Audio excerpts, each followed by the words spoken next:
जब चुनाव होगा तो 18 हेलीकॉप्टर घूमेंगे, लेकिन जब बाढ़ आएगा तो एक हेलीकॉप्टर भेज दो जी, कोई डूब गया होगा निकाल लेना। ये हाल हो गया हमारे देश का। देखिए इसके लिए भारत भी कई हद तक जिम्मेदार है। 1947 से लेकर आज 2020 आ गया, आज भी हम अपनी नदियों को नहीं जोड़ पाए हैं। अगर हम अपनी नदियों को जोड़ देते तो ये समस्या ही नहीं आता। आप ये देखिए, ये रेड कलर वाला नेपाल है, बाकी ये पीला कलर से ये वो राज्य हैं जो नेपाल से सटते हैं। उत्तराखंड हो गया, उत्तर प्रदेश, बिहार, पश्चिम बंगाल, सिक्किम। आज नहीं तो कल अब नेपाल पूरी तरह से चाइना के इशारा पर ठुमका लगा रहा है। उस हर राज्य में आपको अड़ंगा उत्पन्न करेगा। तो आप किसको किसको समझा दीजिएगा भाई? आप बारिश होता है तो पानी को थोड़ी रोकते हैं, आप छाता लगाते हैं यहाँ पर। तो हम लोग को पहले से रेडी रहना चाहिए कि हमारे पास जो इतना एक्सेस पानी आता है उसको हमको ड्रेनेज करने का व्यवस्था नहीं है। अपने पड़ोस में देखिए पाकिस्तान ने नहरों का जाल बिछा दिया। पाकिस्तान में इतनी नहर बना दी है अपने नदियों पर कि 1965 की लड़ाई में हमारे सैनिक जब घुसे थे सब इछुगिल नहर में, तो नहर में फंस गए थे सब। इतना ज्यादा उसने डेवलप किया अपने बांध को, खास करके उसने डैम पर काफी ज्यादा वर्क किया। और हम लोग ने क्या किया? कुछ नहीं। अब तक नदियां नहीं जुड़ी हुई हैं। बाढ़ आता है तो हजारों लोग मर के जाते हैं, बह जाते हैं, गांव का गांव बह जाता है। भारत सरकार को अपनी नदियों को जोड़ने के लिए 2 स्टेप लेना चाहिए। सबसे पहले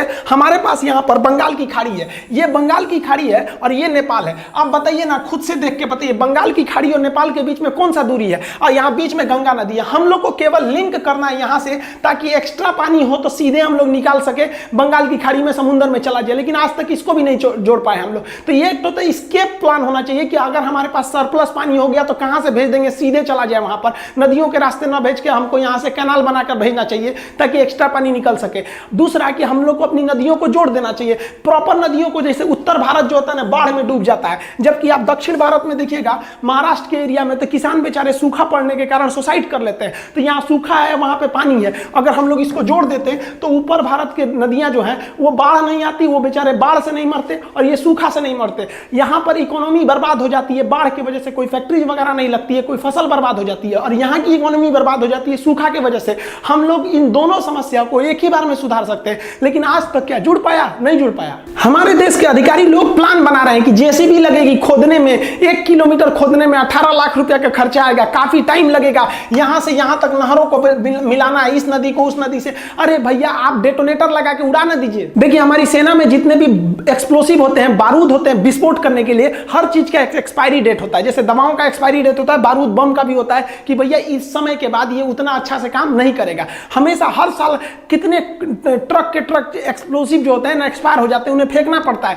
इन एक्सप्लोसिव को निकाल के ससुरा जहां तक नहर बनाना है, उत्तर भारत से दक्षिण भारत तक पूरा ससुरा को जमीन के अंदर बिछा देना चाहिए और एक साथ डेटोनेटर लगा के उड़ा देना चाहिए। ऑटोमेटिक आपका गड्ढा बना देगा। गड्ढा बनाने के बाद आपका नहर कैनाल बनाने के लिए मशीन आती है, वो गड्ढे में आपका सीमेंट भरते जाती है। इसमें क्या करना है? इसमें सीमेंट घोर दीजिए, साथ साथ ये चलते रहेगा, इसमें भरते रहेगा। आपका ये एक्सप्लोसिव जो है पूरा विस्फोट करके उड़ा देगा। आप बताइए ना, कोयला का खदान जब खोदा जाता है तो क्या कुदारी हथौड़ी से खींचा जाता है? जेसीबी से खोदा जाता है, विस्फोट लगा के उड़ा दिया जाता है। इतना बुद्धि काम नहीं करता है जब आपको इमरजेंसी में बनाना है। 1947 से सो रहे हैं आप लोग यहाँ पे, उड़ा देना चाहिए डेटोनेटर लगा के वहां पे, और उसके बाद से ये नहर बना देना चाहिए। क्या टाइम लगेगा इसको बनाने में? 1 साल बहुत है इसको बनाने के लिए, 1 साल बहुत ज्यादा हो गया। इन ससुरे अधिकारियों से कुछ नहीं होने वाला है। आर्मी वालों को दीजिए कि भैया आप अपने विस्फोटक लाइए, बिछाइए, उड़ गया, मिट्टी भी हटाने की जरूरत है, विस्फोट करेगा, मिट्टी दूर दूर बिखर जाएगी। उसमें ये कैनाल में सीमेंट भरने वाली मशीन होती है, इसको बस गड्ढा चाहिए, उसमें भरते जाएगा।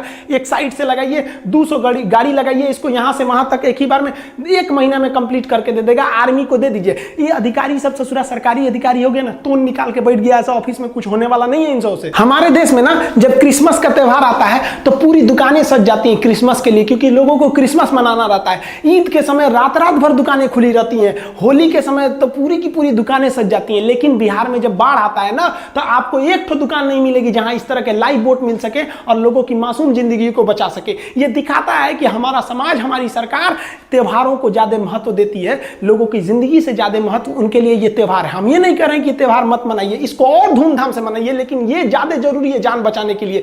बाढ़ में क्या होता है, देखिए किसी का गांव उजड़ गया, क्या फर्क पड़ता है भैया किसी बड़े लोगों को, बड़े बड़े अधिकारियों लोगों को कि गांव उजड़ गया। यहाँ थोड़ी ना इंसान रहते हैं लोग, इनका अपना परिवार तो है नहीं, इनके बाल बच्चे हैं नहीं, ऐसे मरे पड़े रहते हैं बेचारे। बताइए 2 साल के बच्चे का क्या कसूर था?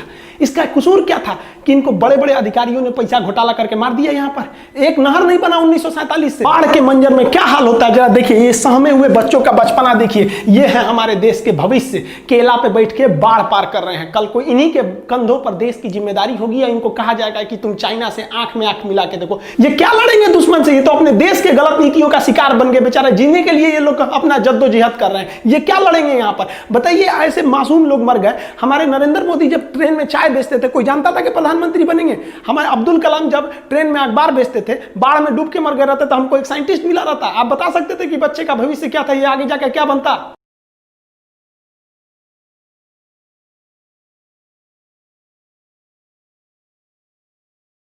जब चुनाव होगा तो 18 हेलीकॉप्टर घूमेंगे, लेकिन जब बाढ़ आएगा तो एक हेलीकॉप्टर भेज दो जी, कोई डूब गया होगा निकाल लेना। ये हाल हो गया हमारे देश का। हर साल बाढ़ आता है, हर साल। केंद्र सरकार से आ जाएगा 400 करोड़ रुपए, राज्य सरकार देगी 200 करोड़, आधा बीच में मार देंगे अधिकारी। कहा जाएगा कि हाँ भोजन दे दिया जा रहा है, उन लोग को फरवी चिवड़ा मुड़ी दे दिया जाता है, खाओ। ये लोग आदमी थोड़ी होते हैं यार। इंडिया में गरीब की जिंदगी का कोई महत्व नहीं देते हैं लोग यहाँ पर। ये गलत बात है। हमारे यहाँ बाढ़ आएगा, बाढ़ के बाद क्या होगा? नीतीश कुमार आएंगे बिहार में देखने, हवाई जहाज में बैठ के, हेलीकॉप्टर में, हाँ सर्वे हो गया। फिर मोदी जी आएंगे, एगो स्टेटमेंट आ जाएगा, ये हम इस पे राहत दे रहे हैं। भैया आप राहत क्यों देते हैं किसी को? आप उस समस्या का समाधान क्यों नहीं करते हैं? नहर क्यों नहीं बना पाते हैं?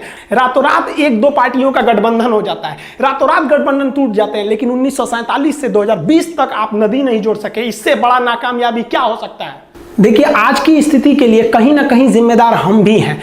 हम किसी भी चीज़ को इग्नोर कर देते हैं। आप लोग भी इस वीडियो को देखेंगे तो इग्नोर कर देंगे, चलो भाई ये खान साहब है पटना के, आते हैं ऐसे ही बात बोल के चले जाते हैं। लेकिन आपकी ये जिम्मेदारी बनती है, आप ट्वीट करके इसको पूछिए अपने जल संसाधन मंत्री से कि आखिर हम कब तक डूबते रहेंगे बाढ़ में, और कब तक हम सरकार के द्वारा हेलीकॉप्टर से गिराए जाने वाले खाने का इंतजार करेंगे।